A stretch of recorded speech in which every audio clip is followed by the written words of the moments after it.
O vídeo a seguir apresenta 3 histórias distintas de desastres em cavernas menos conhecidas. Em cada uma delas, as circunstâncias do desastre são diferentes das da anterior. Na verdade, cada uma se passa em continentes completamente diferentes. A única coisa que elas têm em comum é a escuridão profunda em que os eventos horríveis acontecem. E como sempre, antes de continuar, já deixa o like para me ajudar a crescer esse projeto de canal. Obrigado! Em 13 de fevereiro de 1965, James, um químico de Massachusetts de 23 anos, chegou a Dolgeville, Nova York, para se encontrar com 2 amigos do Boston Grotto Club e explorar algumas cavernas da região. A caverna que escolheram é conhecida como Caverna das Calças de Schroeder, descoberta inicialmente pelo espeleólogo Herb Schroeder em 1947.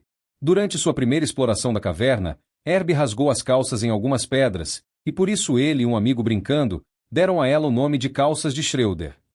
No dia em que os amigos de James iriam explorar a caverna, sendo fevereiro, havia uma leve camada de neve por todo o chão, e a temperatura estava abaixo de 0.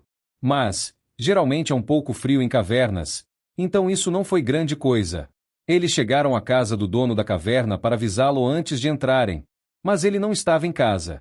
Felizmente, os planos já haviam sido feitos com antecedência e eles já tinham permissão, então seguiram para os fundos da propriedade, em direção à entrada da caverna. Infelizmente, se o dono estivesse em casa, os teria avisado sobre os riachos gelados que jorravam da caverna em vários trechos. Depois que entraram na caverna e desceram pelos túneis escuros como breu, chegaram a uma enorme abertura no chão. Essa abertura era um poço de 24,4 metros de pura escuridão vertical, que era o único caminho para continuar mais fundo na caverna. De onde estavam, podiam ver, mais ou menos na metade da queda, um pequeno fluxo de água jorrando da lateral e descendo até o fundo. Sem se deixar abater pela água, James e seus amigos colocaram seus arreios, fixaram as cordas e se prepararam para descer até o fundo. James recuou pela borda e começou a deslizar pela escuridão. Eventualmente, chegou à água e, quando ela o cobriu, ficou imediatamente sem fôlego por conta do frio. Continuou descendo pela água, até que, de repente, parou bruscamente. Sua corda havia ficado presa no equipamento. Ele tentou soltá-la, mas a forma como havia emperrado prendeu um de seus braços. Usando a outra mão, tentou soltar o emperramento, mas todo o seu peso estava apoiado na corda, impedindo de puxá-la. Pior ainda, ele parou bem embaixo do jato de água gelada, que o resfriava rapidamente e dificultava o uso do braço livre. Logo, mal conseguia segurar a corda, quanto mais tentar se soltar.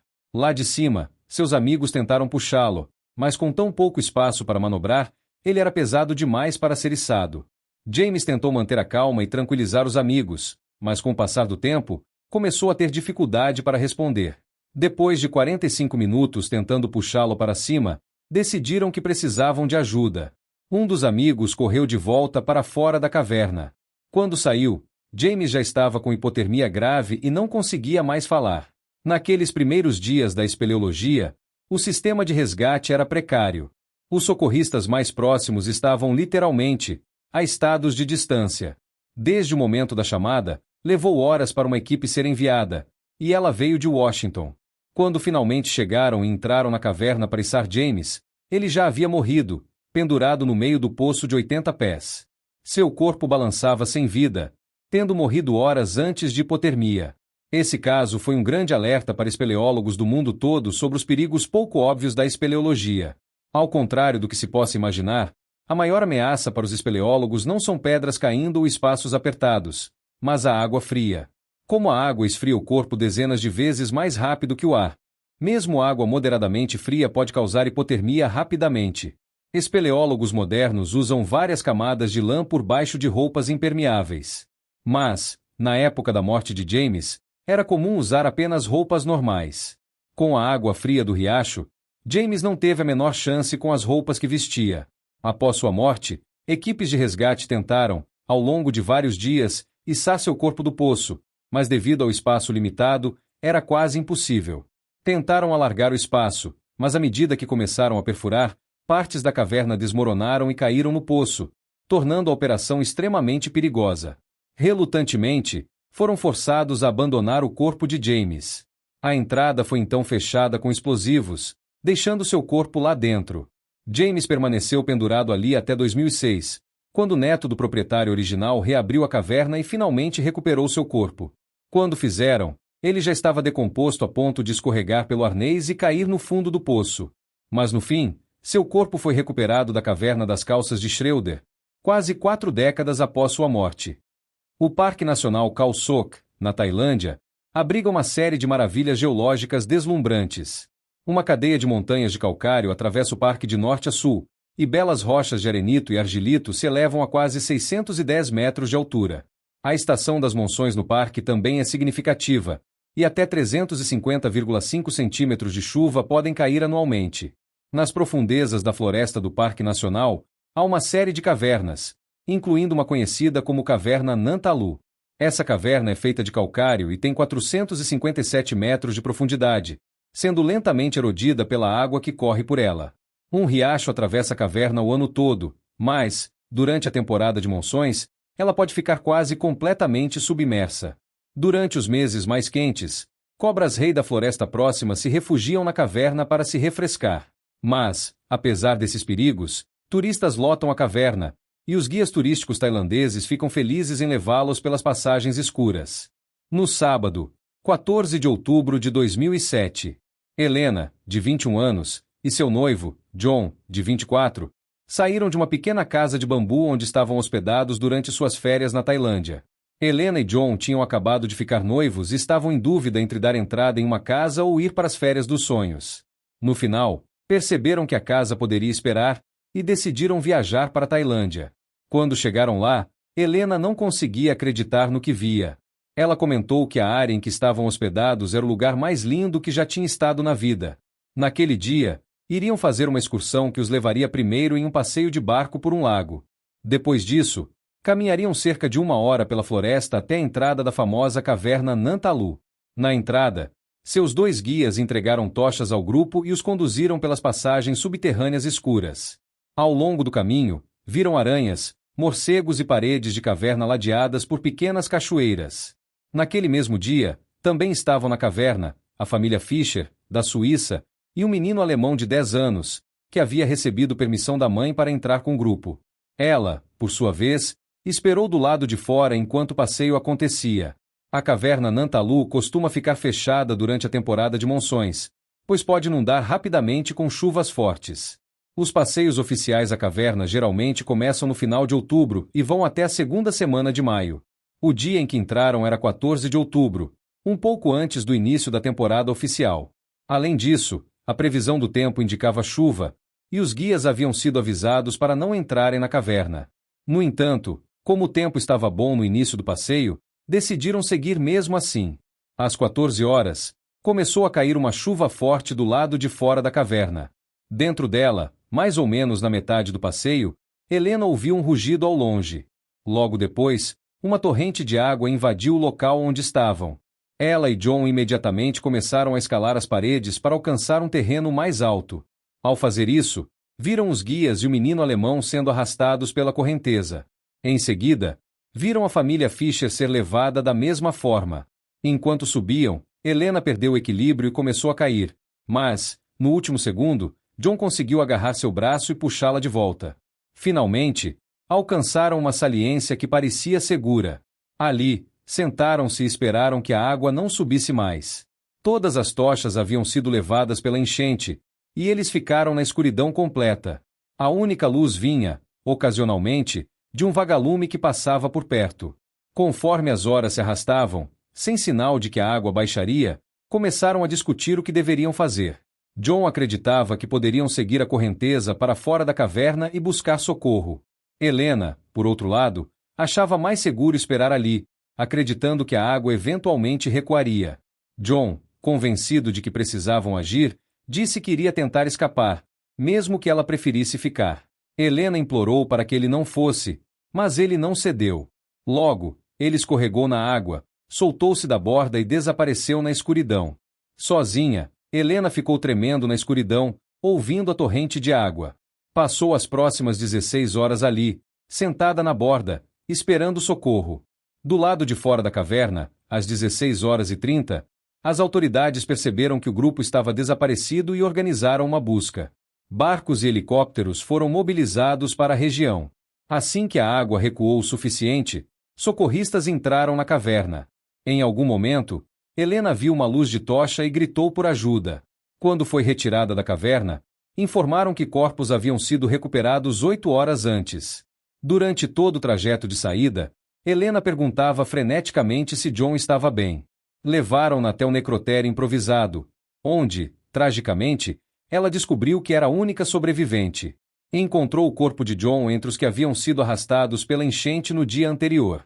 Infelizmente, os passeios haviam começado apenas 2 semanas antes naquele ano, ainda no final da temporada de monções, o que levou aos trágicos eventos de 14 de outubro.